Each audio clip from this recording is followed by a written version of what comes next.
রবিবার রাতে, কিংবা সেটাকে আজকে বলতে পারি যে সোমবার খুব ভোর রাতে আমি ওবায়দুল কাদেরের একটা সাক্ষাৎকার দেখলাম। সেটা ছিল ইন্ডিয়ান একটা ওয়েবসাইট কেন্দ্রিক নিউজ মিডিয়া, তাদেরকে তিনি এই সাক্ষাৎকারটা দিয়েছেন, তার নির্বাহী সম্পাদককে দিয়েছেন। বাঙালি ভদ্রলোক মনে হলো তার কথাবার্তায়। তো এটা খুব ইন্টারেস্টিং ছিল যে ওবায়দুল কাদের সরকার পতনের প্রায় 10 মাস পরে উদয় হয়েছেন। এর আগে আমি বলেছিলাম যে 2 দিন আগে তিনি একটা স্টেটমেন্ট দিয়েছিলেন যে বাংলাদেশে যে এখন ইউনূস সরকারের পদত্যাগ নিয়ে যে একটা গুঞ্জন তৈরি হয়েছে, সেই সময় তিনি উদিত হয়ে একটা স্টেটমেন্ট দিয়েছেন। তাতে বলেছেন যে তার নেত্রী এই পরিস্থিতিতে তৈরি আছেন যে দেশের হাল ধরার জন্য। এটা অনেকের কাছে একটা বিরক্তিকর মনে হয়েছিল, তুমি কোথায় ছিলে, বা এমন একটা সময় এইটার কি দরকার ছিল যেখানে পাবলিক বলছে যে ইন্ডিয়া এবং আওয়ামী লীগ মিলে ডক্টর ইউনূস সরকারকে হটাতে চাচ্ছে, এবং ইউনূস সরকারের পক্ষ থেকেও সেরকম একটা বিবৃতি দেওয়া হয়েছে। তো তাতে মনে হলো যে ওবায়দুল কাদের সেখানে একটা ঘি ঢেলেছিলেন। কালকের এই সাক্ষাৎকারটা পড়ে মানে শুনে কারো কারো মনে হতে পারে যে তার জন্য একটা সিম্প্যাথি গ্রো করেছে, আবার এটাও মনে হতে পারে তিনি একটা রাজনৈতিক সুযোগে ডামাডোলের সুযোগে একটা সিম্প্যাথি গেইন করতে চাচ্ছেন, নিজেরকে সাধু বানাতে চাচ্ছেন। এবং আমি সংক্ষেপে যদি এই তার সাক্ষাৎকারটা কি ছিল সেটা যদি বলি, তাহলে আমার প্রথমে বলতে হবে যে ঘটনার দিন 5 আগস্ট তিনি ধানমন্ডি আওয়ামী লীগ কার্যালয়ে ছাত্রদের অভ্যুত্থানের সময় যে মানে ছিলেন না, তিনি ছিলেন ধানমন্ডির, তিনি যেটা বললেন যে তার সংসদ ভবনের বাসভবনে তিনি ছিলেন, তার পাশে আরেকটা বাড়িতে আশ্রয় নিয়েছেন। সত্যিকার কথা বলতে গেলে আমাকে এই ঘটনাটা কিন্তু একটা পত্রিকার সম্পাদক বলেছিলেন যে ওবায়দুল কাদের যেদিন ঘটনা ঘটছে সেদিন তার বাসাতেই ছিলেন, সস্ত্রীক ছিলেন, কিন্তু বাসায় না থেকে পরে তারা অন্য একটা বাসায় আশ্রয় নিয়েছেন সম্ভবত। যাই হোক, সেই ব্যক্তির আমরা নাম নাই বললাম, কিন্তু আমার বিশ্বাস হয় নাই যে আসলে কি এটা ঘটনা ঘটেছিল। কিন্তু যে বলেছিল তাকে আবার অবিশ্বাস করারও কোনো কারণ দেখছিলাম না। তো ভালো লাগলো যে ওবায়দুল কাদের সেটা কালকে এই স্বীকারোক্তিতে সেই কাহিনীগুলো ঠিকমতো বলেছেন। এখানে আমার মনে হয় নাই যে তিনি মিথ্যা বলেছেন এই কাহিনীটা। তো এই কাহিনীটার মূল বিষয় হচ্ছে যে তাকে অভ্যুত্থানের পরে তার স্ত্রী এবং সে ওই বাড়িতে 5 ঘন্টা একটা বাথরুমে লুকিয়েছিলেন, এবং সেখান থেকে তাদেরকে ছাত্ররা ধরে ফেলেছে এবং তাকে কেউ মারধর করেনি। এবং একটু আশ্চর্য হয়েছে তাকে দেখে। মজার ব্যাপার হচ্ছে যে তারা নাকি তার সঙ্গে সেলফি তুলতে চেয়েছে।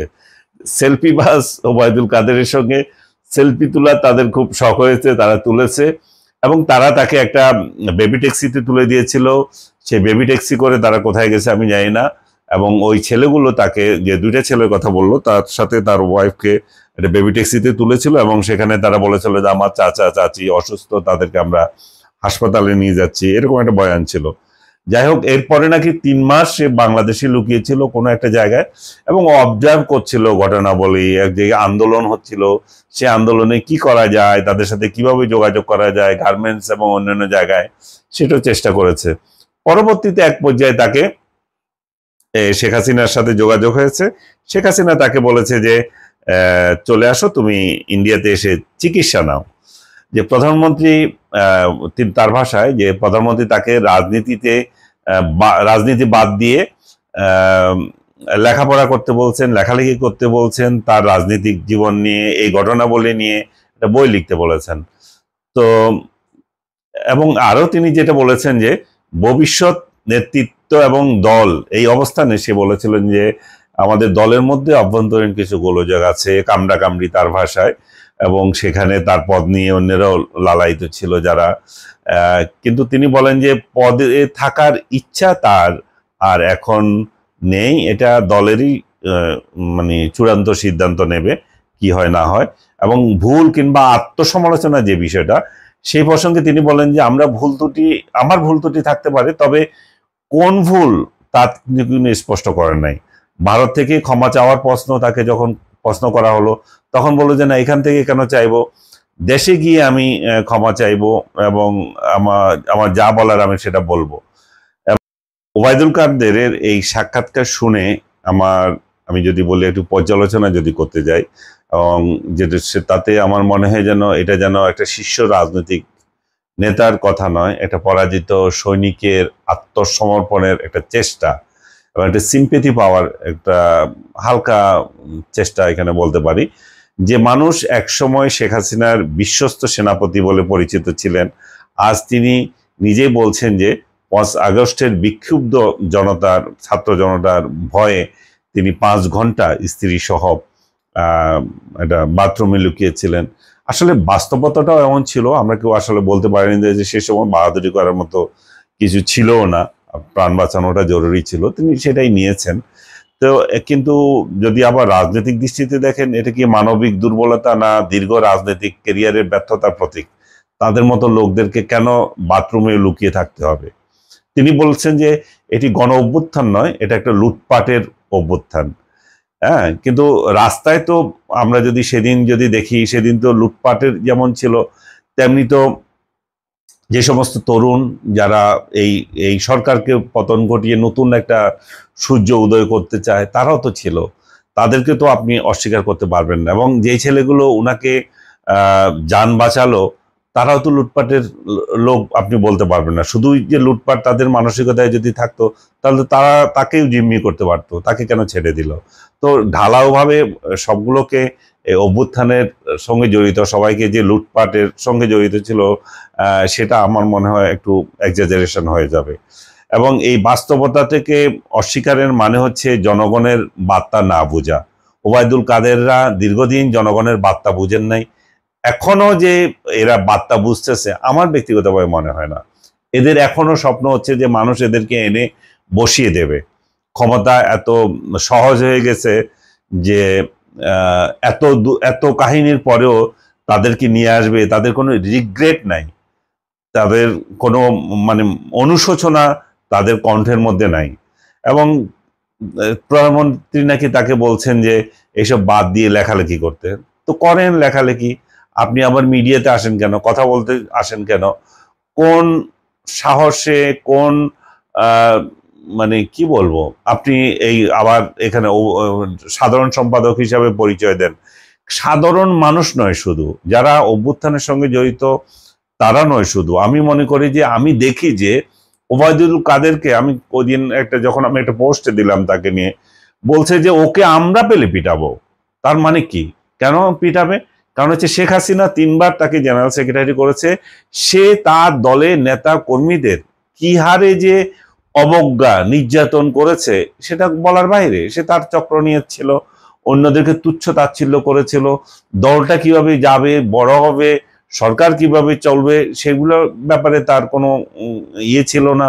এবং একটা ভাঁড়ের মতো সে কাজকর্ম করত এবং নিজেকে জাহির করত, যেভাবে অন্যকে তুচ্ছ তাচ্ছিল্য করা, বিভিন্ন রাজনৈতিক দলকে তুচ্ছ তাচ্ছিল্য করা, এগুলো একটা আওয়ামী লীগের মতো একটা ঐতিহ্যবাহী দলের সাধারণ সম্পাদকের সাথে যায় না। তিনি নিজের ভুল থাকার কথা একবারও স্বীকার করেন নাই, কিন্তু স্পষ্ট করলেন যে করলেনও না যে কি ভুল করছিলেন। ভুল বলছেন এটা আছে, কিন্তু কি ভুল করছেন? মিডিয়ার নিয়ন্ত্রণ করা এবং বিরোধী দলকে দমন করা এবং অভ্যন্তরীণ ভাবে যে দলের মধ্যে যে দুর্নীতি এবং লুটপাট এবং মানুষকে হয়রানি, গুম খুন, এগুলো তো বললামই না। তো এইসব নিয়ে তো একটা কথাও নাই তার মুখে। তো ভুল স্বীকারোক্তি যদি না দেয়, নির্দিষ্ট যদি না হয় কি ভুল করেছিলেন, এবং এটাতে তাহলে একটা দুঃখের অভিনয় হবে, এবং এই অভিনয় দিয়ে তো মানুষের মন গলানো যাবে না।